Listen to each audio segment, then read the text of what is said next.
श्री राम जय राम जय जय राम, श्री राम जय राम जय जय राम, श्री राम जय राम जय जय राम, श्री राम जय राम जय जय राम, श्री राम जय राम जय जय राम, श्री राम जय राम जय जय राम. कारण नरकमुताने भरलेला शरीर याचा निचरा कुठून होतो तर कान, नाक, डोळे, जीभ, दात, बेंबी, नख, जनेंद्रिय, नसा, कातडी, अंगावरचे केस, इथून त्या मळाचा निचरा होत असतो. कारण हे शरीर कशाचं आहे? मातीचं. इथून तो निचरा होत असतो. आणि दात कशाचे बनतात तर हाडांचा जो खीळ निघतो तिथून दात निघतात. दात कधी निघतात? हाडांच्या खिळीपासून. मग दात हळूहळू माणसाला यायला लागतात. त्या दातांना सुद्धा स्पर्श करायचा नाही.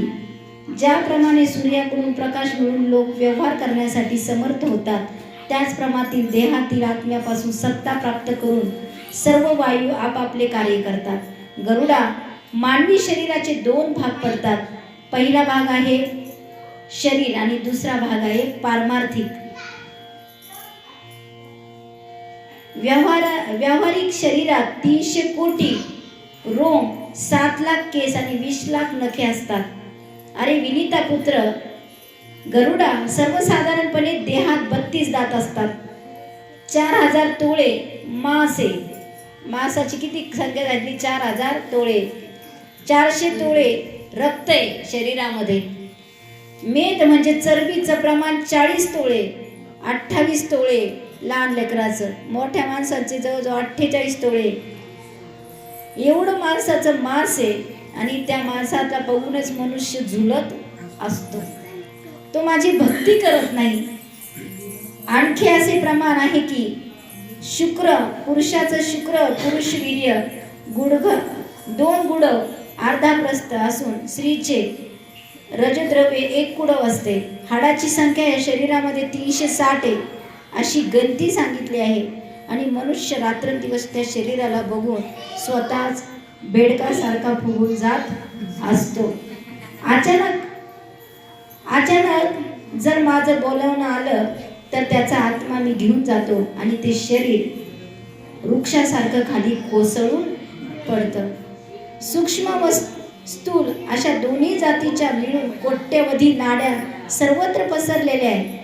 पित्त 200 तोळे. पण ज्याची भक्ती असते त्याचंच ते उफळत नाही. ज्याचं भक्ती नाही त्याचं पित्त उफळतं. त्यांनी सांगितले पित्त 200 तोळे, कप 100 तोळे एवढ्या वजनाचा आहे. सतत निघणाऱ्या मळमूत्राची निश्चित अशी काही गणती केली नाही मी.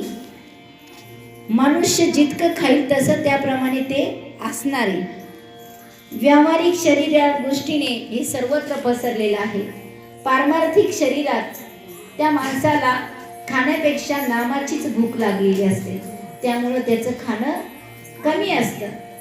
कारण नामाची ऊर्जा त्याला मिळाल्यामुळे त्याचं अन्नकोश कमी असतो.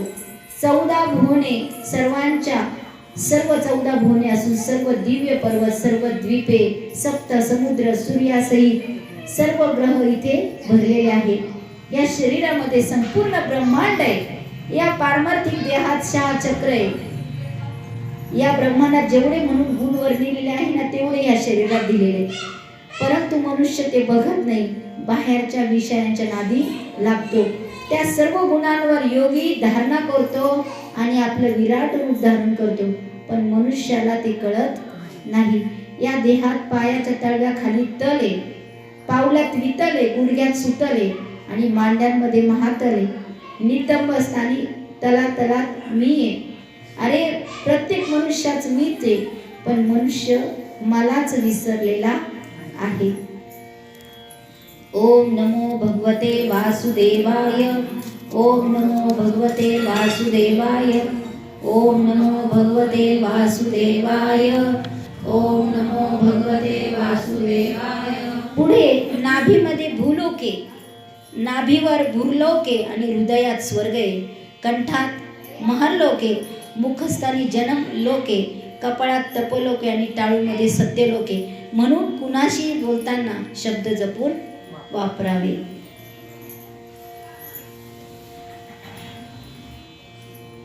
त्रिकोण स्थानामध्ये मध्यभागी मेरू पर्वत असून खालच्या कोणात मंदार पर्वत आहे. उजवीकडील कोणात कैलास पर्वत आहे. डावीकडच्या कोणात हिमालय पर्वत आहे.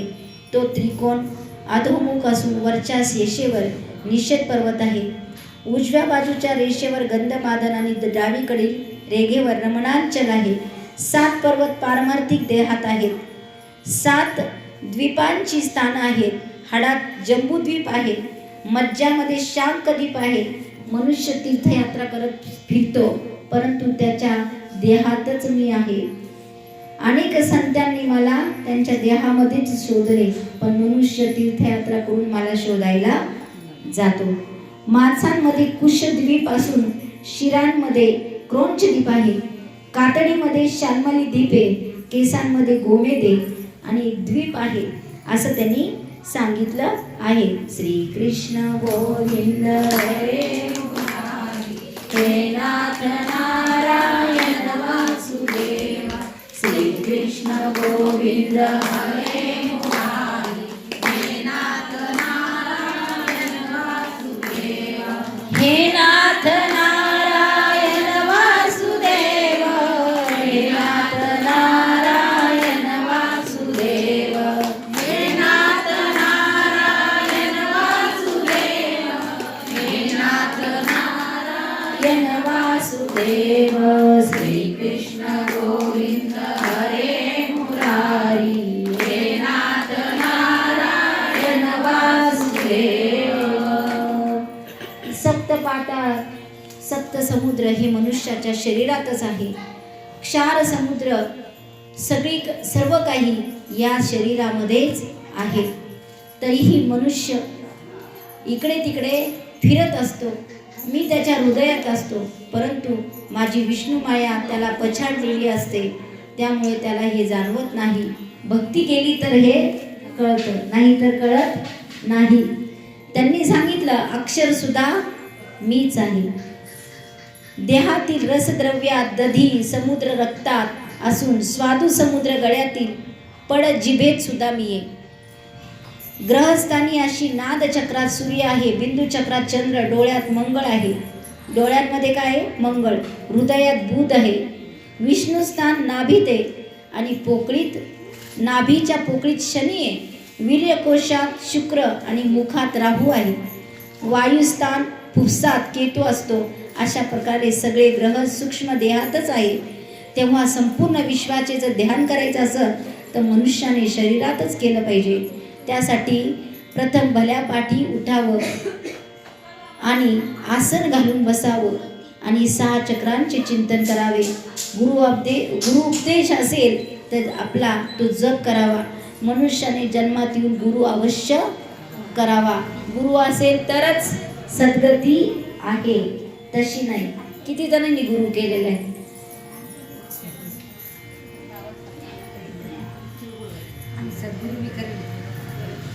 मग तुम्ही नशीबवान. गुरु केला, सद्गुरु केला, संगत तशी. म्हणून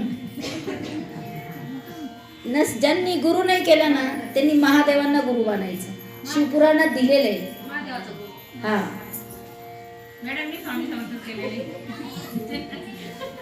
ज्यांनी गुरुच केला नाही ना त्यांनी नमः शिवाय जप केला तरी चालतो. पण भगवान विष्णूंना जरी गुरु मानला तरी चालतं, पण गुरु करा. गुरु असला तरच जन्म सार्थक आहे, नाहीतर नाही. त्यासाठी भल्या पाठी उठून ध्यान धारणा करायची आहे. पण गुरु केलेला असला तर ती ध्यान धारणा फलित होते. ही अजपा नावाची गायत्री मुनिजनांना मुक्ती देते. जिच्या जपाचा संकल्प केल्याचा क्षणापासून माणूस पापमुक्त होतो. जो गायत्रीचा जप करतो तो पापातून मुक्त होतो. ज्यांनी चुकून मापून जर कधी श्राद्धाचे अन्न खायचे नसले आणि त्यांनी ग्रहण केले तर त्यांनी गायत्री जप करून त्या अन्नाच्या दोषातून मुक्त होऊ शकतो. गायत्री जप करायचं. जर चुकून कुठे खाण्यात आलं, श्राद्धाचं पिंडाचं काही खाण्यात आलं तर त्यांनी गायत्री जप करायचा. आणि जर नाही आला तर विष्णूंचा करा, गुरुचा करा, पण त्या अन्नातून दोषांनातून मुक्ती होते. गरुड ऐकून घे, मी तुला अजपा जप करण्याचा उत्तम क्रम सांगणार आहे. तो जप केल्याने जीव आपल्या जीव दशेपासून सुटून मोकळा जातो.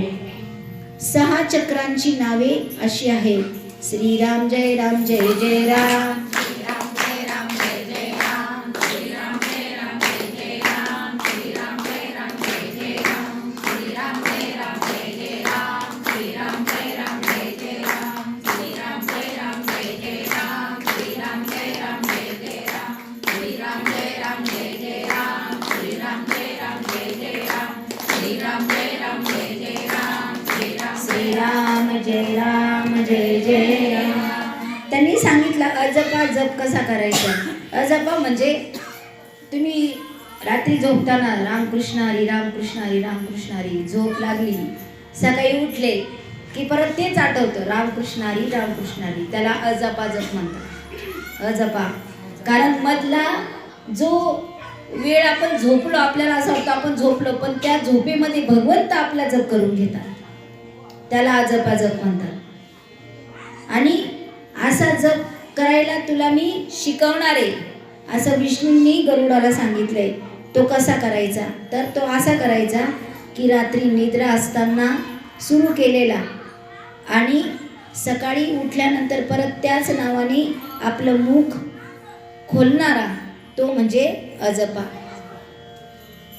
मग गरुड प्रश्न विचारतो, रात्री मी म्हणजे झोपलेलं आहे आणि तो कसं काय, तर त्यांनी सांगितलं तो जप मी करून घेतलाय. जसं अंधाऱ्या रात्री जर कोणी एखादा दिवा घेऊन जात असलं तर आपण कसं म्हणतोय, हा त्या अंधारातून एक जण कोणतरी दिवा घेऊन चाललाय, तसा नामस्मरण करणारा असतो.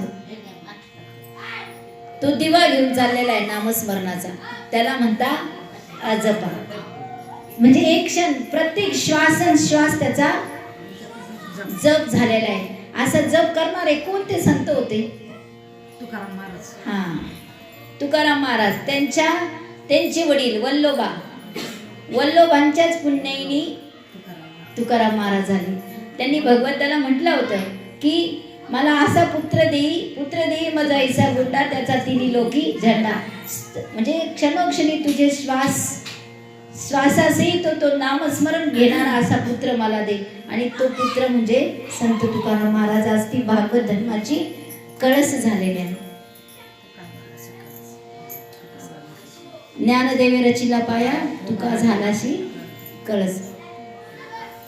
म्हणजे आपल्याला जर आपल्या जीवनाचं जर सार्थक करायचं असेल, दिवसभर किती प्रपंच करा, पण नामाला सोडू नका. भगवंत हा नाम रूपात आत्ता अवतारलेला आहे. त्याला माहितीये मनुष्याला खूप पैसे कमवायचे, गाडी घोडे बंगले बांधायचे, जमिनी घ्यायच्या, आणि हा आपला कधी ध्यान धारणा करणारे, यज्ञ करणारे, म्हणून त्यांनी स्वतःलाच बदलून टाकलं, नामामध्ये अवतरला.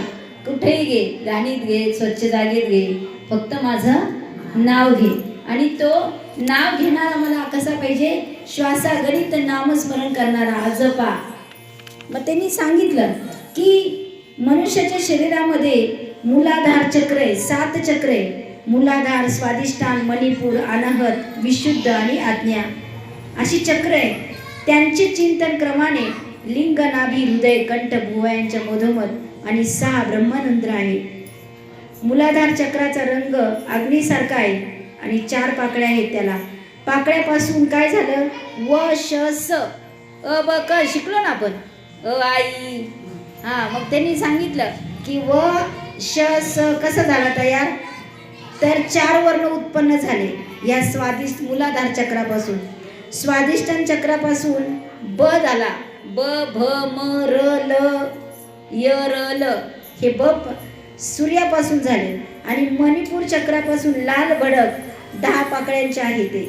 त्यातून काय आलं, ड ढ न त थ द ध न प, हे तिथून आले, सूर्यापासून आले. आणि अनहत चक्र सोनेरी रंगाचे, तिथून काय आलं, क ख ग घ ड छ छ. मन उगीच माऊली म्हणत नाही, अक्षर सुद्धा मीच. ज्ञानेश्वर माऊली म्हणता ना, अक्षर सुद्धा मी आहे, सर्वत्र मीच भरलेला आहे. जो मला सर्वत्र बघतो तोच माझा खरा भक्त आहे. 5वे विशुद्धी चक्र चंद्रकांतीच्या रंगाचे असून त्याच्या 16 पाकळ्या आहेत. त्या पाकळ्यापासून काय बनलं? आणि आहा 16 चक्र निर्माण होतात. त्यानंतरच्या आज्ञा चक्र आहे, त्याच्यापासून आणि स निर्माण झाली. आणि शेवटी टाळूमध्ये लखलखीत सहस्रकार चक्र आहे. तेथे आनंद निर्माण होतो, कल्याणकारी ज्योतिर्मय असा आनंद निर्माण होतो. या चक्रांमध्ये मूलाधारांपासून क्रमाने गणपती आहे. तुझ्याच शरीरामध्ये काय काय बघा, आपल्या शरीरात काय काय? गणपती आहे, ब्रह्मा विष्णू शिव जीवात्मा गुरु सर्व व्यापक परब्रह्म तुझ्याच शरीरात आहे. तू चिंतन कर. म्हणून भगवंताला नमस्कारायचं असलं तर आपण जरी मंदिरात गेलो तरी डोळे झाकतो बघा, नेत्र बंद करतो, तेव्हाच तो आपल्याला दिसतो. जाणकारांच्या म्हणण्यानुसार सर्वसामान्यपणे प्राण्यांचा श्वासोच्छ्वास 24 तासात 21,600 एवढा असतो. या क्रियेत श्वास घेते वेळी स आणि सोडते वेळेस ह असा सूक्ष्म ध्वनी येतो. अशा प्रकारे प्राणी सोहम या मंत्राचा जाणता जप करीत असतो. नकळत तो जप करतो, सोहम सोहम असा जप करतो. त्याला कळत सुद्धा नाही, कारण तो श्वास टाकतो त्यावेळेस काय म्हणतो? घेतो त्यावेळेस काय म्हणतो? स आणि सोडत्या वेळेस ह सोहम असा जप करतो नकळत. कारण कोण येतो? माझा अंश आहे. या सर्व जप्य संख्येतील 600 जप कुणाला आहे? गणपतीला. 6000 ब्रह्मदेवाला जातात, 6000 विष्णूला जातात, 6000 शिवाला जातात आणि जीवात्म्याला 1000, गुरुला 1000 आणि चिदात्मा जो ब्रह्मदेव आहे त्याला 1000 जातो. या चक्रात ब्रह्मापासून निघणारे तेजस्वी किरण असतात, चिंतन असतात, अरुण असतात, मुनी करीत असतात. शुक आदी करून मुनी सुद्धा आपापल्या शिष्यांना याच मार्गाचा उपदेश करतात आणि देतात. म्हणूनच थोर महात्म्यांची पद्धती लक्षात घेऊन सुज्ञ मनुष्याने त्याचे अनुकरण करावे. प्रथम सर्व चक्रातील देवतांची मानस पूजा एकाग्र करावी. नंतर गुरुने दिलेल्याप्रमाणे अजपा गायत्रीचा जप करावा. अगोदर जे सहस्र पाकळ्यांचे कमळ ब्रह्मरंध्राच्या तळाशी असते त्यात हंसावर बसलेल्या व वर आणि अभय देत असलेल्या सद्गुरूचे ध्यान करावे. मनुष्य जन्मात मानस पूजा जास्त महत्त्वाची आहे. ती मनुष्याने केलीच पाहिजे. परंतु मनुष्य करत मानस पूजा कोण कोण करतं? कोणीच नाही. करा आणि निदान गरुड पुराण ऐकल्यावर निदान करा. सकाळी उठलं, दात घसले, तोंड हातपाय धुतले की डोळे झाकून बसायचं, मनाने देवाला ताटात घ्यायचं, त्याच्यावर तीर्थस्नान पाणी घालायचं, पंचामृत घालायचं, परत चांगलं पाणी घालायचं, पुसायचं पांढऱ्या कपड्याने, देवाला तिथे देवाला ठेवायचं, गंध पुष्प व्हायचे, आपल्या मनाने केळी फळ जे आवडत असेल ते फळं आणून ठेवायची सगळी देवासमोर, नैवेद्य दाखवायचा, देवा खा, माझी ही मानस पूजा स्वीकार. मनाने द्यायचं, नाही तर मनाने सुद्धा नाही द्याल. मनाने सुद्धा पाहिजे तर भगवंताला 5 फळं, पंचपक्वान, 56 भोग सगळं द्या सकाळी सकाळी झोपेतून. मनाने तरी द्यायला शिकलं पाहिजे, नाही तर काही जण मनाने सुद्धा देत नाही. मानस पूजा मनाने आणि झालेली पूजा मानस पूजा तुला कृष्णार्पण. मानस पूजा केली की त्या मानस पूजेचं इतकं महत्त्व आहे की आपल्या मनात कुणाही बद्दल द्वेष निर्माण होत नाही, कुणाही बद्दल राग येत नाही. हा मानस पूजेचा खूप मोठा परिणाम. ज्यांनी सद्गुरू केले त्यांनी मानस पूजा केली पाहिजे. आणि जरी नाही केली, सद्गुरूने केला, सद्गुरूने केला तरी तुम्ही सकाळी उठून, नाही जमलं तर दुपारी जेव्हा आठवलं तेव्हा डोळे झाकले, भगवंताला समोर बसवायचं, त्यांना न्हाऊन मुख घालायचं, चरण धुवायचे, फुलं व्हायचे, पानं व्हायचे, देवाच्या हातात केळी द्यायची, देवा नित्य आता स्वीकारा. मानस पूजा खूप महत्त्वाची आहे. त्यांनी सांगितलं की मनुष्य मानस पूजा जो करेल तुम्हाला फलित होते. आणि त्यांनी सद्गुरूचं ध्यान करून जर मानस पूजा केली तर ती जास्त महत्त्वाची आहे. श्री कृष्ण गोविंद हरे मुरारी, नाथ नारायण वासुदेव, श्री कृष्ण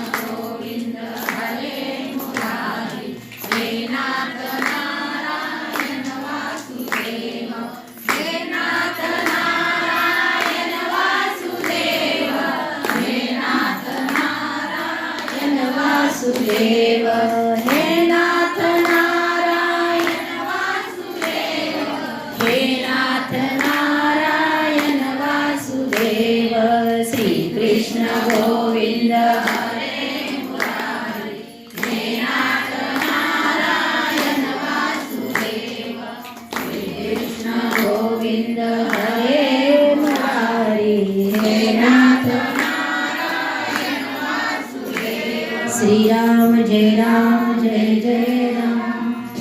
विशेष करून जर मानस पूजा करायची असेल तर ती ब्रह्ममुहूर्तावर करायची, 5 वाजता 5:30ला.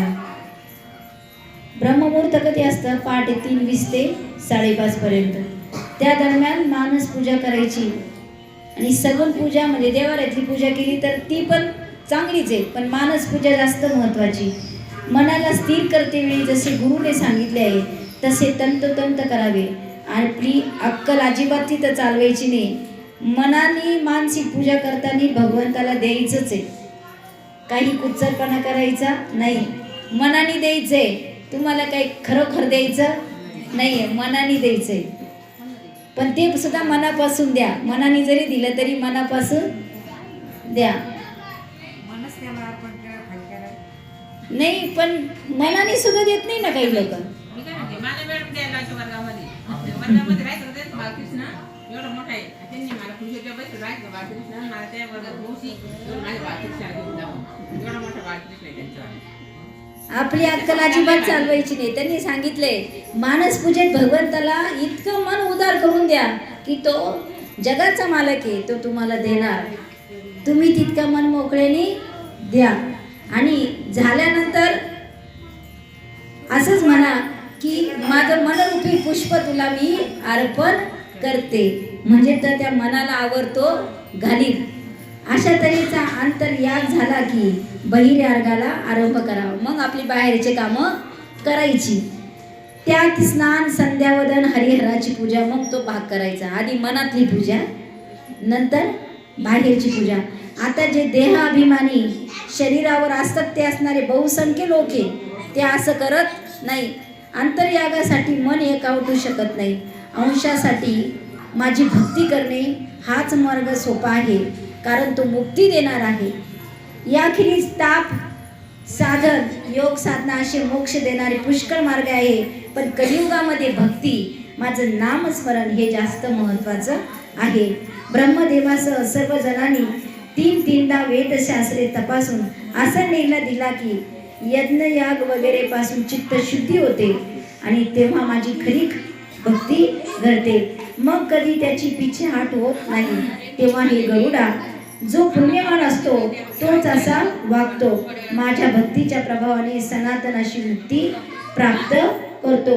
ज्याला कुणाला नामस्मरण करायचे आहे त्यांनी माझी भक्ती करावी, कारण नामातच सर्व यज्ञ याग तप आहे. श्री कृष्ण गोविंद हरे मुरारी हे नाथ